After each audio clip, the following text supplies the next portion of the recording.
Viral disease, विषाणु के द्वारा होने वाला बीमारी। तो विषाणु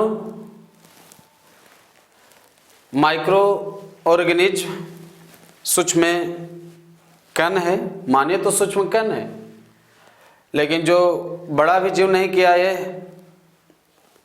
कर देता है। और छोटा को छोटा नहीं समझना होता है।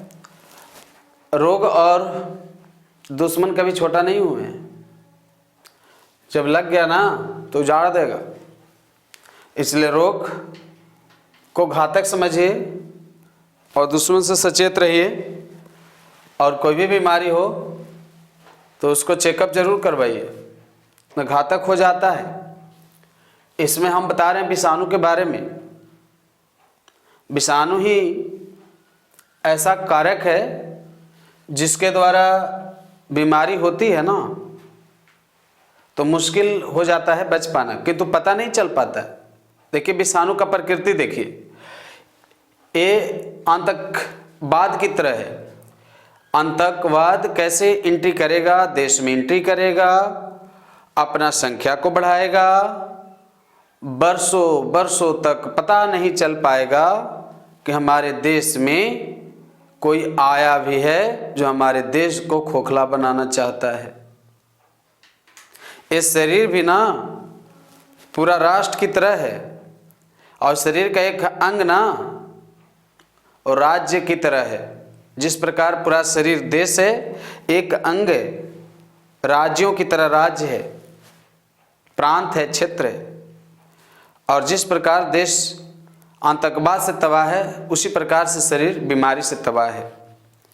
और बीमारी तो ठीक ही हो जाता है, बट ठीक न होने का कारण है वायरल डिजीज, विषाणु द्वारा होने वाला बीमारी। और विषाणु द्वारा जो बीमारी होती है वो धीरे धीरे फैलता है और कई महीनों तक, कई वर्षों तक पता नहीं चलता है। और पता तब चलता है जब वो अपना पांव फैला लिया होता है। तुरंत पता चलेगा तो पता चल जाएगा। यही है विषाणु। इसमें खास इसका जो प्रकृति है वो पता है क्या है, हमेशा याद रखिएगा। इसका विशेष लक्षण है कि इसका जो डीएनए होता है ना, वायरस में जो डीएनए आरएनए होते हैं, वो मृत शरीर में मर जाता है और जिंदा शरीर में, यानी जीवित प्राणी में जैसे एंट्री करता है फिर से जिंदा हो जाता है। यानी मरा हुआ घोड़ा भी घास खाता है, उसके बराबर हो गई। सोचिए जरा, कहाँ मृत शरीर में मरा हुआ था और जैसे ही जीवित शरीर में प्रवेश किया कि फिर से जिंदा हो जाता है। और ऐसा यदि कोई हो रहा है, ऐसा यदि किसी का नेचर है, क्वालिटी है, तो वो कौन है? वायरस। और वो वायरस के कारण यहाँ वायरल लिखा गया है, विषाणु द्वारा होने वाला बीमारी जिसका डीएनए आरएनए मरता ही नहीं है। सोचिए, बहुत दिन पहले की बात मैंने नहीं कर रहा हूँ। कोरोना काल में लोग बीमारी से ग्रसित व्यक्ति का इलाज भी करने से डर रहे थे, और इलाज करवाने के लिए ले जाने से भी डर रहे थे। क्यों? वायरल हो रहा था। क्या वायरल हो रहा था? बीमारी। कौन सी बीमारी? कोरोना बीमारी। तो बचना जरूरी थी। और वो किसके द्वारा हो रहा था? वायरस के द्वारा ही हो रहा था। वायरस के द्वारा ही हो रहा था। तो वायरस द्वारा वही एक बीमारी नहीं। ये देखिए हमारे पास लिस्ट है बीमारी का, जो वायरस के द्वारा ही है सब बीमारी होती है। ओनली वायरस, सिर्फ विषाणु द्वारा ये बीमारी होती है। और इसमें जो पहला बीमारी है उसका नाम चिकन पॉक्स है। चिकन पॉक्स है, इसे छोटी माता के नाम से जानते हैं। माना गया है कि शरीर में शरद गर्म मौसम परिवर्तन जब होती है तो बीमारी तो होती ही है, किंतु कई बार बीमारी ऐसे होता है जो बाहरी कारक शरीर में प्रवेश कर जाते हैं तो भी बीमारी हो जाती है। और बाहरी कारक जो प्रवेश कर रहे हैं शरीर में, वह कैसे? दूषित वातावरण से, दूषित व्यक्तियों के संपर्क में आने से, दूषित क्षेत्र में आवागमन से, दूषित भोज्य पदार्थों को सेवन करने से बीमारी फैलता है।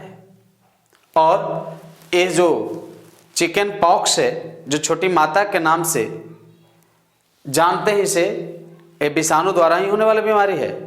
शरीर के त्वचा पर छोटे छोटे लक्षण इसका होता है। लक्षण इसको देखिए, शरीर के सतह पर छोटी छोटी मवाद भरा हुआ फुंसी के जैसी रचनाएं दिखाई देती है।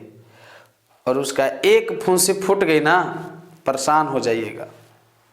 इतना लहर उठता है शरीर पे, क्या बोले, कितना तकलीफ होती है बीमारी में, जो छोटी माता के नाम से है। और ये चिकन पॉक्स आप याद रखिए, काम तो ऑब्जेक्टिव में आएगा प्लस जानकारी होगी।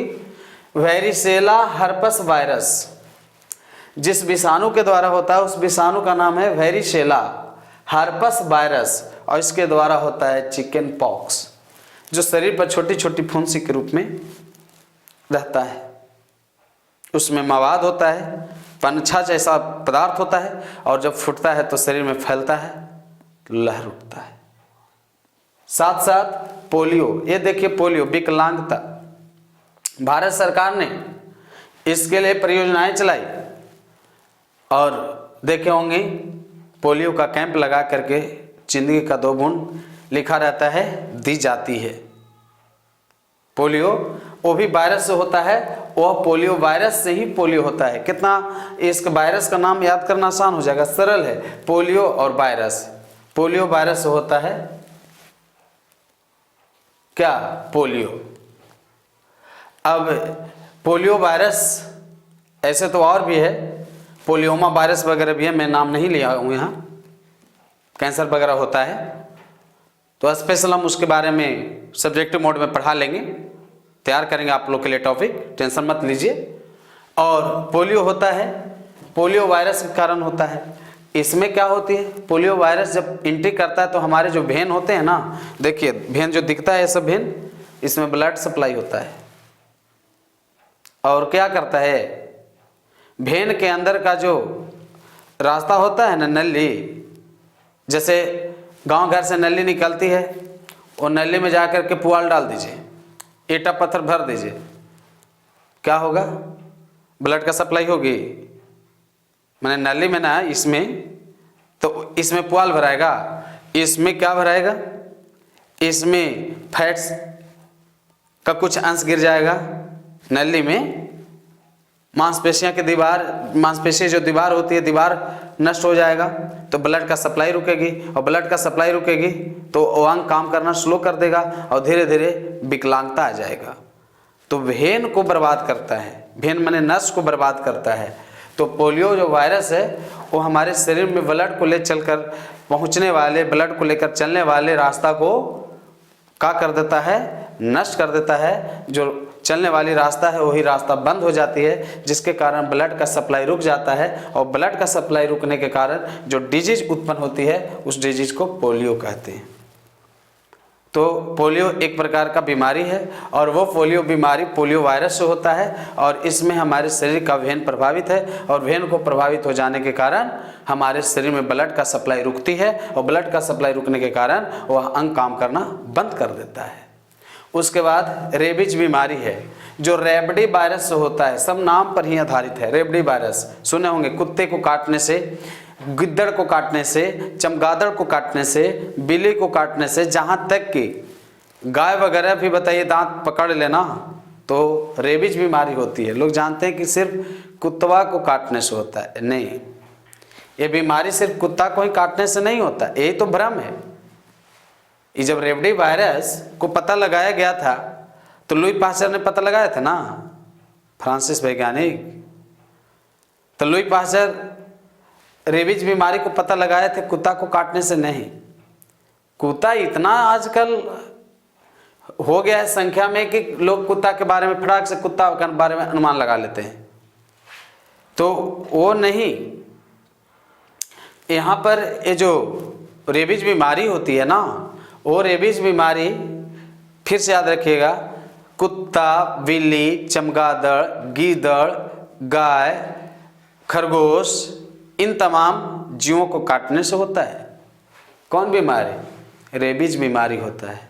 और रेबीज बीमारी, और ये बीमारी जिस वायरस के द्वारा होती है उस वायरस का नाम रेबडी वायरस।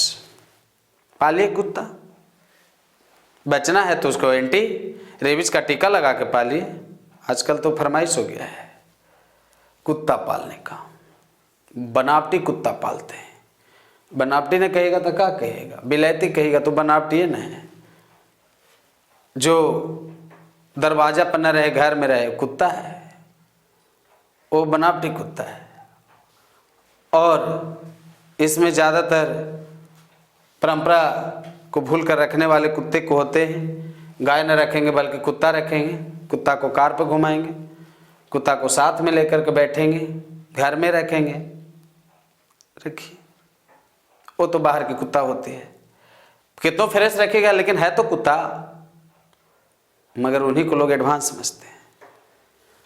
फिर अलग बात है, हम बीमारी पढ़ा रहे हैं, उतना जिक्र करना वो तो खुद समझते हैं सब लोग। तो ये रेबीज गिद्दड़ को काटने से इसकी कहानी है कि लुई पाश्चर नाम का वैज्ञानिक थे, और अपने गांव में वो बचपना में वो अपने गांव में ही ऐसी घटना के बारे में सुने थे कि उनके गांव के मैच्योर्ड लोग एक समूह में कहीं सोए थे।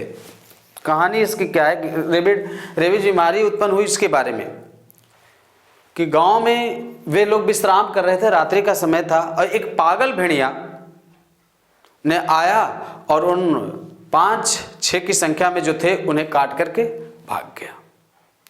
और वो 5-6 आदमी को कुछ दिनों के बाद भयानक बीमारी हुई और उनकी मौत हो गई।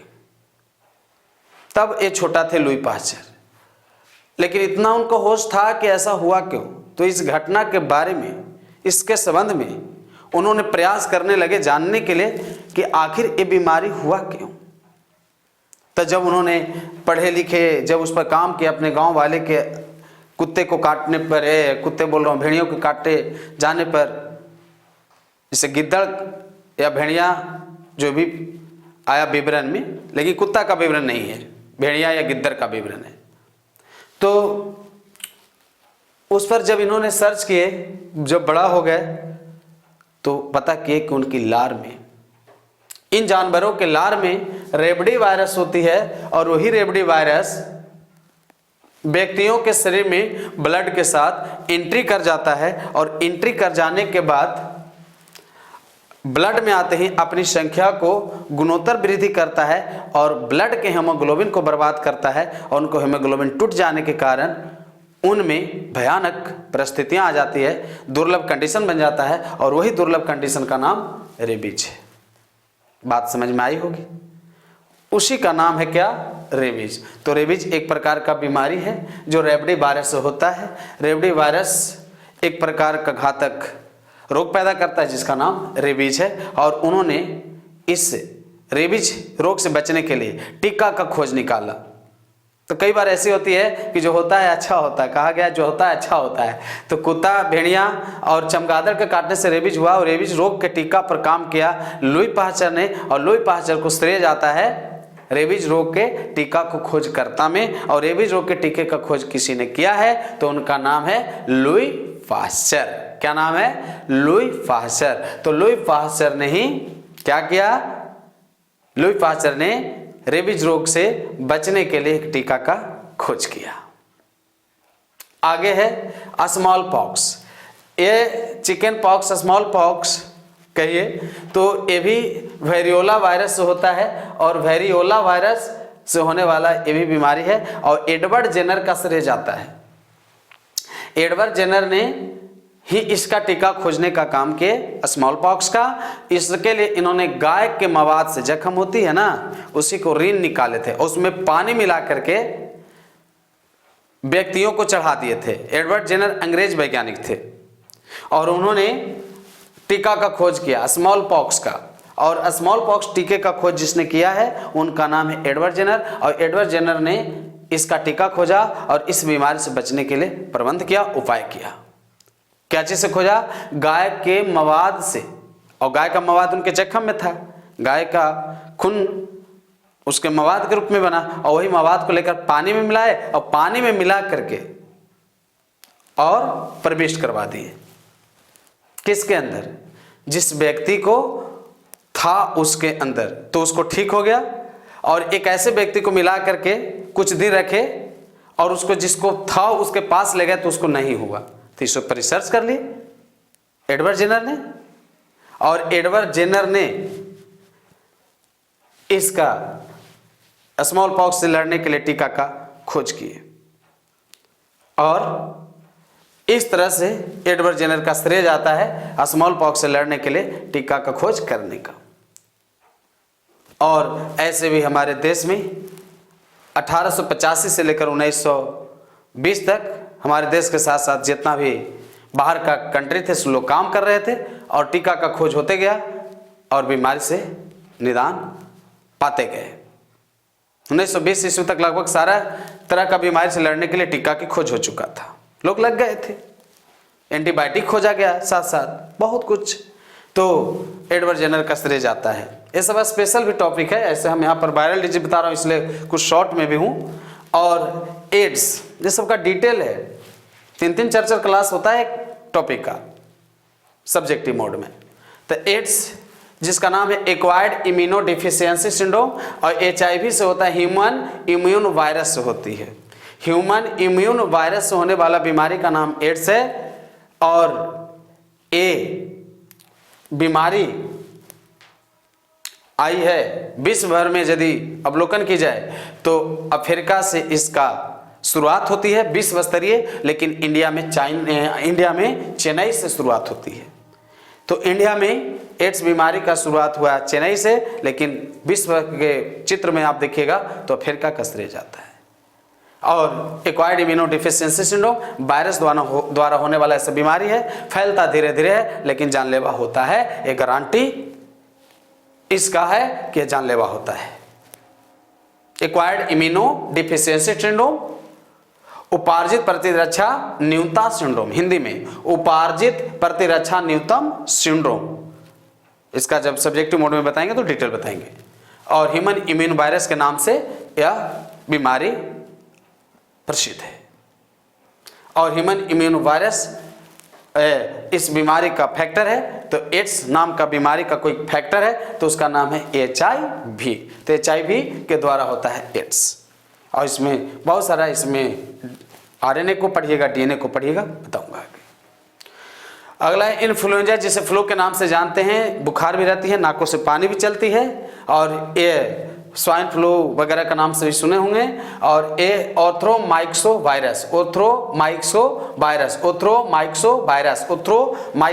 के द्वारा होने वाला नाम इन्फ्लुएंजा है। और इन्फ्लुएंजा बीमारी भी एक प्रकार का वायरल डिजीज है जो फैलता तेजी से है और इससे जनसंख्या पर बुरा प्रभाव पड़ता है।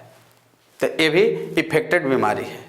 डेंगू के बारे में तो अवगत ही हैं विशेष तौर पर, क्योंकि डेंगू में ब्लड का 3 प्रकार होता है, RBC, WBC, प्लेटलेट्स। तो ब्लड प्लेटलेट्स की मात्रा इसमें प्रभावित हो जाती है और ब्लड प्लेटलेट्स का लेवल को गिर जाने के कारण बहुत ज़्यादा समस्या होती है। और इसमें तत्काल सुरक्षा पाने के लिए आयुर्वेदिक और एलोपैथिक इलाज करवाने की जरूरत पड़ती है। और डेंगू के कारण डेंगू फीवर होता है और यह डेंगू वायरल डिजीज है। और डेंगू में वजन भी घटता है शरीर का और रीढ़ की हड्डियां इससे प्रभावित होती है। यदि होकर ठीक भी हो गया ना तो रीढ़ की हड्डी में जो रीढ़ की जो हड्डी है ना, बैकबोन, उसमें बराबर दर्द होते रहता है साहब।